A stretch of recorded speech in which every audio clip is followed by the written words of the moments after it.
Hi everyone and welcome back. Today I thought maybe I would, since like I said my husband only gets paid twice a month, I thought I would go ahead and talk about some of my goals for my sinking funds. Um, I Sorry, my chair is noisy. I do have high priority and lower priority sinking funds. And some of them are sort of revolving funds. So I'm not sure if I should set a goal on those or not, but we'll go for it. I do know that emergency, I want at least $1,000 in there. Sometimes, things come up and you just need a couple $100. Usually, that's typically what happens for us. Debt, I think that we have close to 6 figures in debt between my husband and myself and our student loans until they get forgiven, because my husband is a public servant, so he is trying to get some of them forgiven. So I think at $500, I will pay a large debt payment towards something, whether it be a credit card or student loan or my car, something. Travel, we are headed from Oklahoma to Indiana later this year, and we'll be gone about a week, maybe close to 2 weeks.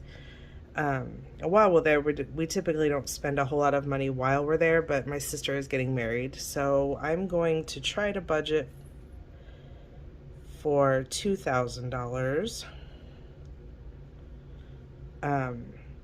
because if gas prices stay the same, then a big chunk of that is just going to be fuel, because we typically stay with family when we go.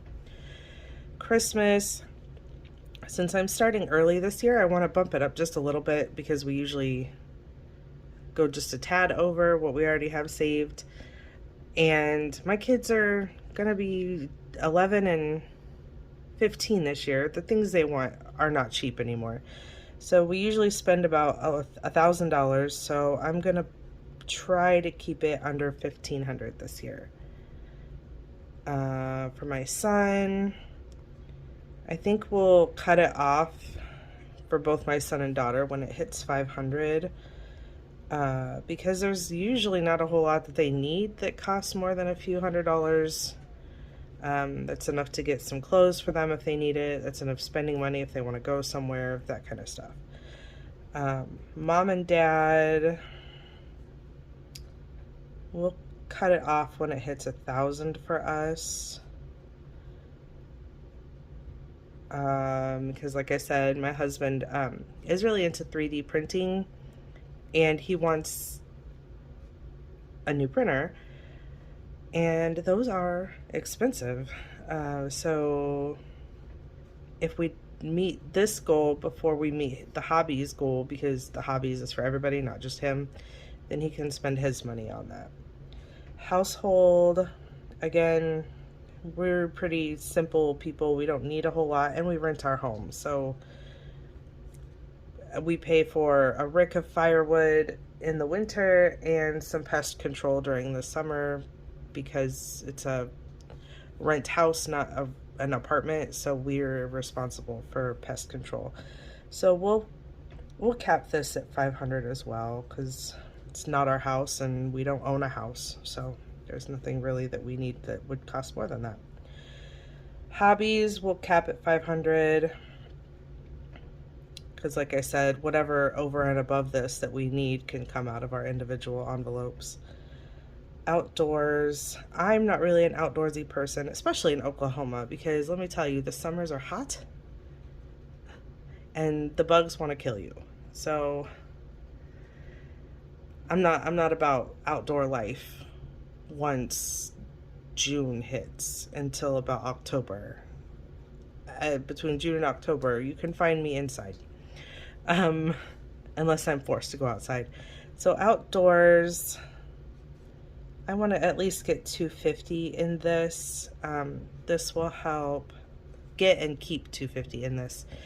That will help like fund our little garden that we do every year, and maybe some outdoor activities.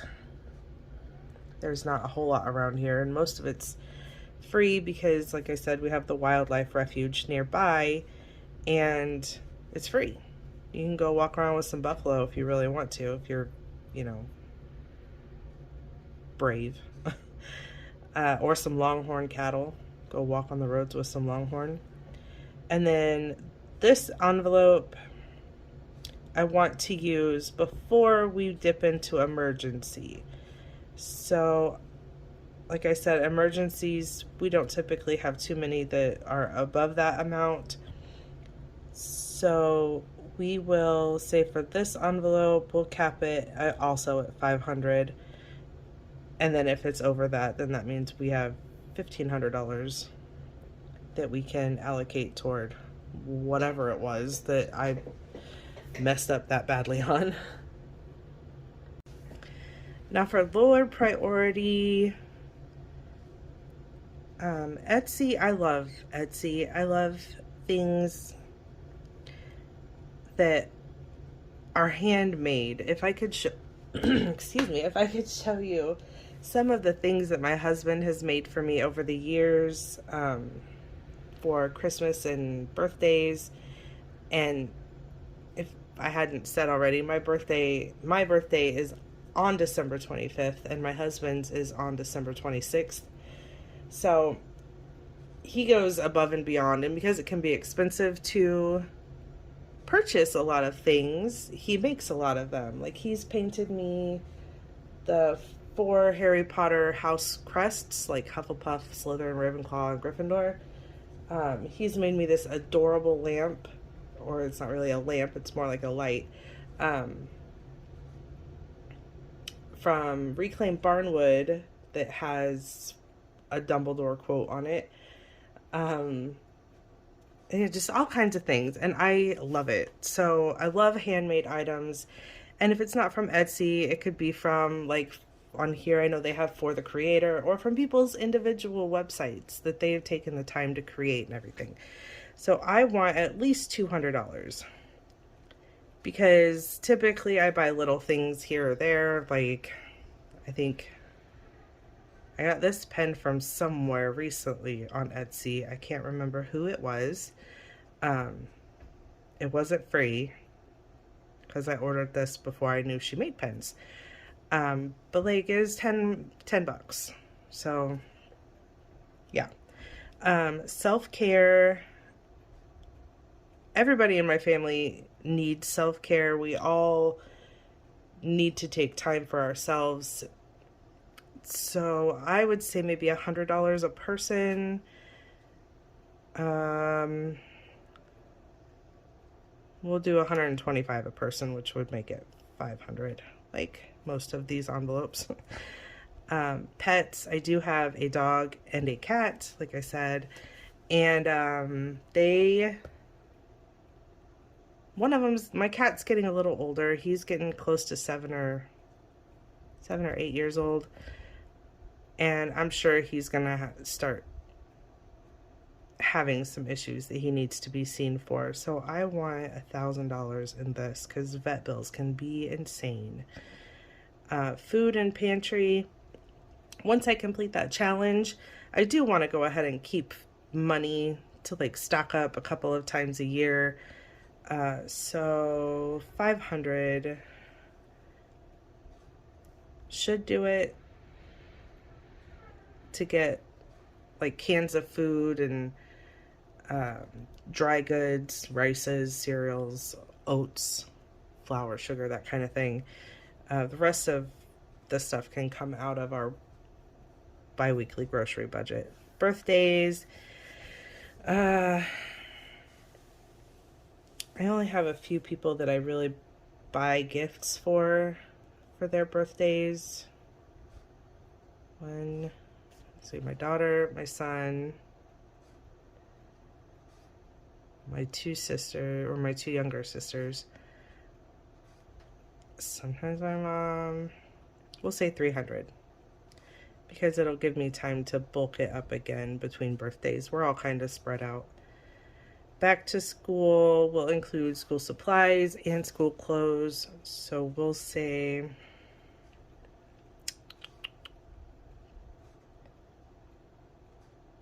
$200 each. We'll say $400.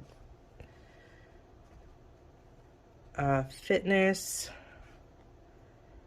that can be for like husband's protein powder or pre-workout or his supplements that he takes or gym equipment, you know. So we'll say 400 in this one also, because that protein powder and pre-workout can get kind of expensive. Furniture, like I said, we only use this one every 3 or 4 years. We don't buy a whole lot of furniture once we're established at a place. Sometimes it happens, not often. So we'll go ahead and wait and get this bulked up to about $1,500 before we cap it. And this one's going to be slow going because we don't have any plans to move anytime soon. We've been here in Oklahoma since 2018, and typically the Army will move you every 3-ish years if you're on, like, stationed on a military base. Typically. Not this time, of course. Army stuff, my husband's going to need some things when he goes to his school later this year, so realistically I could probably get it up to $500 before he spends it. But I think since he'll have a higher rank and have more responsibilities, I think I want to cap this at $1,000. Because he'll have coins to buy and, you know, things like that. Car maintenance. Both of our cars are relatively new. My car is a 2020, I believe. And my husband's car is a 2015. So I don't think we'll need a whole lot in this just yet. I do know we need tires and things. So we're going to cap it at $1,000 for now. It'll be a while before we get there because basically one full-time income in this household. Month ahead, we don't 100% live paycheck to paycheck, but I do want to make sure that we have at least one full month of my husband's pay saved up before we cap this. So what I round his pay up or down to so that we have a little account buffer, we'll say we need at least $5,000 in here before I stop. Yeah, that sounds good. And for this one, like for this one specifically, because it is such a high number, I might divvy it up between maybe travel also and his army stuff, since he kind of needs that soon too. Like I don't want to say the 26 weeks challenge because that's supposed to take 26 weeks. Some of the larger savings challenges will eventually go to that, to help boost it up a little bit. But the smaller ones, like if they're right around $100, I typically will divvy those up between us and emergency debt travel. Like my higher priority will usually get about $10 each, just to kind of help it out a little bit. Well, I think that's it for this video. I appreciate you guys hanging out with me. And if you have any thoughts about this kind of thing, or if you think one of these maybe needs beefed up a little bit more that maybe I didn't think about, because that's entirely possible, just hit me in the comments down below. I'd love to hear it. I'd love to interact with you and get to know you all. So I hope you have a great weekend. I'll talk to y'all next time. Bye.